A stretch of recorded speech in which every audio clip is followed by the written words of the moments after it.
Gente, ter novos aprendizados, juntar dinheiro, conhecer outros lugares. Esses são alguns dos objetivos de quem busca trabalhar no exterior, como a gente viu na reportagem. Mas quais os cuidados para evitar que essa experiência se torne problemática? Como funcionam os direitos trabalhistas brasileiros fora do país? Será que eles valem? E é sobre isso que a gente conversa agora com o advogado da Comissão Especial de Relações Internacionais da OAB, a Ordem dos Advogados do Brasil aqui no Estado, Flávio Buchmann Schneider. Doutor Fábio, tudo bem, doutor Fábio? Seja muito claro, cuidando do seu sobrenome e tropecei no nome. Doutor Fábio Schneider aqui conosco. Doutor Fábio, o caso que aconteceu com essa menina, na verdade, diretamente não tem nada a ver com direitos trabalhistas, né? Ela acabou sendo, enfim, pega com drogas na bolsa e está presa por causa disso. Mas toda essa condição acabou mostrando uma outra situação, que é a situação dessas pessoas que são empregadas em cruzeiros, né? Em cruzeiros internacionais, com uma gama de funcionários de várias nacionalidades e que, em alguns momentos, como a gente viu na reportagem da Cristine Galiza, até nuances de trabalho escravo, né? O que se faz nessa hora? A lei brasileira vale águas internacionais? Como é que se decide isso? Boa noite aos telespectadores. Primeiro é importante salientar que eu sou um admirador do programa Tudo Mais. Obrigada. E estou muito feliz por estar aqui e dizer que as relações entre o direito trabalhista brasileiro e os contratos internacionais são complexas.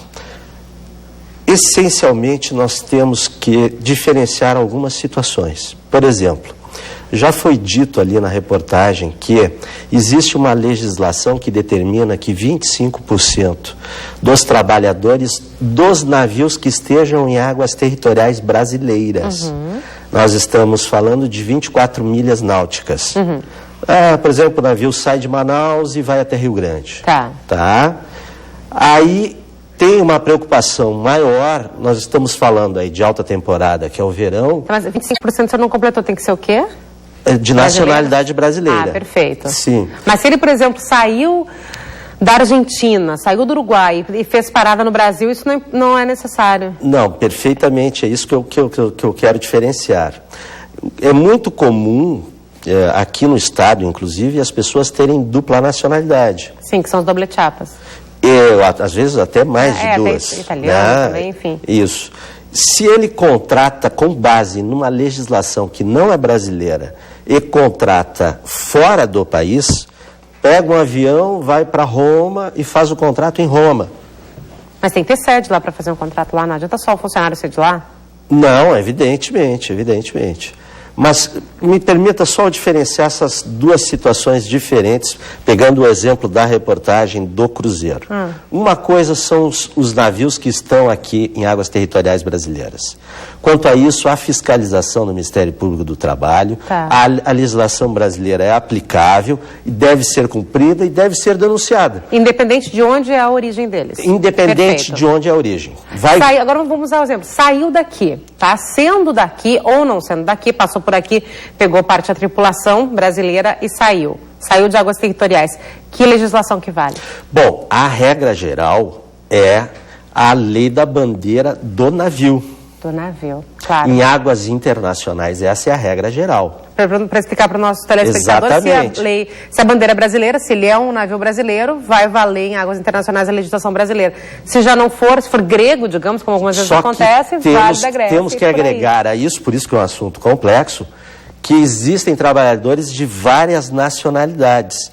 Então, também existe a possibilidade de que se aplique a legislação, e é isso justamente a orientação do Tribunal Superior do Trabalho, a orientação de que se aplique a legislação brasileira, por exemplo, ficando naquele exemplo anterior da legislação italiana, se a legislação trabalhista for mais favorável à legislação brasileira, se aplicaria a legislação brasileira. Mas só se o navio estivesse em águas territoriais brasileiras ou se fosse de bandeira brasileira? Não. Poderia se aplicar...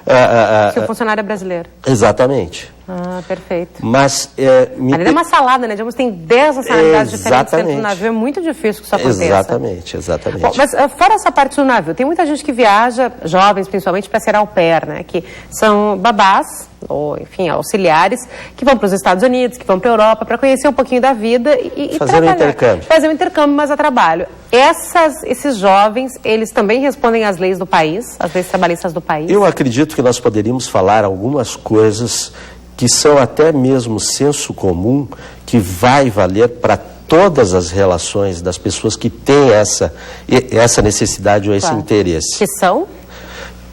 Primeira delas, a pessoa ou a empresa que vai fazer o intercâmbio, ela tem que buscar toda espécie de referências. Importante. Toda espécie de referência. Alguém que já foi para lá, onde é que é o escritório, se alguma coisa acontecer lá, para quem eu ligo. Tudo. Realmente tem que gastar um tempo importante nisso, porque vai estar num outro país que a legislação é diferente, que se tiver algum problema vai ter que buscar um consulado ou uma embaixada. Tudo é mais difícil. Mesmo que seja aqui do lado da Argentina, Uruguai, Chile. Conhecer um pouquinho da legislação trabalhista desse país também. Conhecer a legislação, conhecer a empresa para a qual vai trabalhar, saber se essa empresa tem escritório aqui no país ou não. Claro. Né? É muito fácil dizer, não, porque nós vamos aplicar a legislação brasileira. Mas se a empresa não tem um escritório aqui, nós vamos ter que enviar uma rogatória para outro país.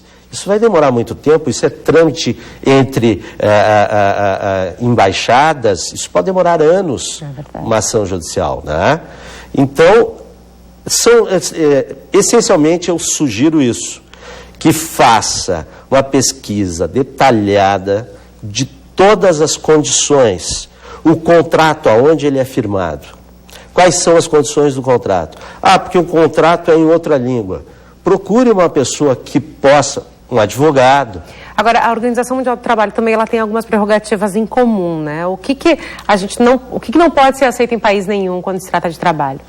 Não, o trabalho escravo, infelizmente, ainda é uma realidade. Em muitos países, né? Não só no nosso país, no nosso estado, mas em muitos lugares, inclusive em águas internacionais. Nós sabemos que existem navios fábrica que ficam navegando pelos mares e não se sujeitam a nenhum tipo de legislação. Mas a OIT, ela é uma organização internacional relevante, importante, mas ela serve como norma programática. Não tem força de lei, né? Exatamente, nós precisamos da força da execução de um órgão local. Por isso ela é uma orientação, exatamente. Né? É um pensamento.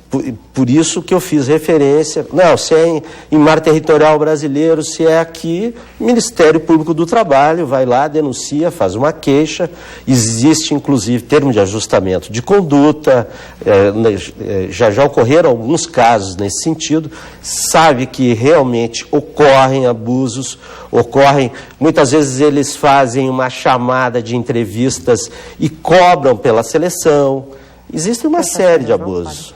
Bom, doutor, muito obrigada por essas dicas importantes aqui no programa. Obrigada pela presença. Obrigado.